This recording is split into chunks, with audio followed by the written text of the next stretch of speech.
Hi friends, Don Barrar here with the April 2026 Real Estate Review and Market Forecast for Fountain Hills. As I predicted last month, we begin April in a significant seller's market.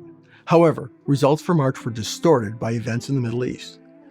Before we get into March's results and predictions for the balance of the spring, let's look at what happened to home prices in the first quarter of 2026 versus calendar year 2025. To do this, I downloaded from the MLS price per square foot for all single-family detached homes sold during calendar year 2025 and charted the distribution. Then, I downloaded price per square foot for all single-family detached homes sold during the first quarter of 2026 and superimposed this distribution adjacent to results for calendar year 2025. The average price per square foot for calendar year 2025 was $386, and for the first quarter of 2026 was $393, a 1.8% increase. With that, I hear you say, wow, I did not expect a 1.8% increase in selling price per square foot, given the mainstream media has reported that home prices are declining. Well, even though prices appear to have increased, these two distributions looked about the same to me. Let's see if there's a significant difference in price per square foot for these two periods. To determine this, I performed what statisticians refer to as a t-test. These are the results. The important numbers are t-stat and t-critical two-tail. Since the t-stat of 0.54 is significantly less than t-critical two-tail of 1.97, there is no significant difference in average price per square foot between calendar year 2025 and the first quarter of 2026.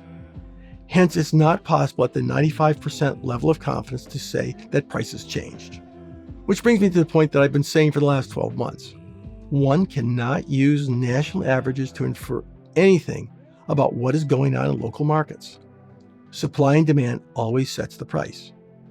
Prices in Fountain Hills remain strong because there are a limited number of properties and it is a highly desirable community. Let's dive into the results for March and make a few predictions about what will happen for the balance of the spring. For March, median selling price again rose significantly to $912,500, while median selling price per square foot remained about the same as last month at $362.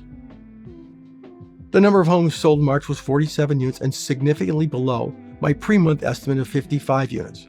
However, this result is greater than the number of closings for March 2023, 2024, and 2025. So why were there fewer close of escrows than my prediction?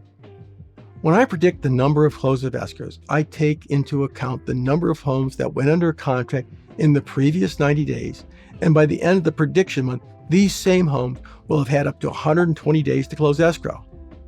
That is more than enough time for homes to close escrow when the standard time is 30 days. My first thought was that events in the Middle East made buyers cancel their contracts. Yet, when I went through active and canceled listings, I found no evidence that buyers had canceled contracts. So why my prediction fell short remains something of a mystery. But I take heart in my prediction that the number of close of escrows for the first quarter of 2026 is ahead of last year's pace by 10 units or about 9%.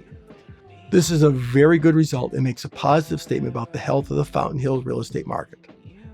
People want to live here, and they are willing to pay the price. Going boldly forward, I will dip my toe in the prediction game again and state that 65 single-family detached homes will close escrow by April 30. By the end of the month, these same 65 homes will have been under contract between 30 and 120 days. In the past, this has always proved to be a reliable indicator, as I've been accurately making this forecast since November of 2023. So it's got to be a good prediction this time, right?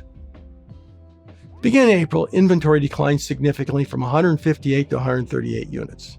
This is a major reversal of the trend of rising inventories in the spring. I suspect there are three reasons behind this. 1, events in the Middle East. 2, rising interest rates. And 3, negative reports on housing prices in the mainstream media. All of these may be impacting homeowners' perception on whether or not they will sell their home for a good price. But as I detailed at the beginning of this report, home prices are not declining in Fountain Hills. In fact, prices are either stable or might even be rising.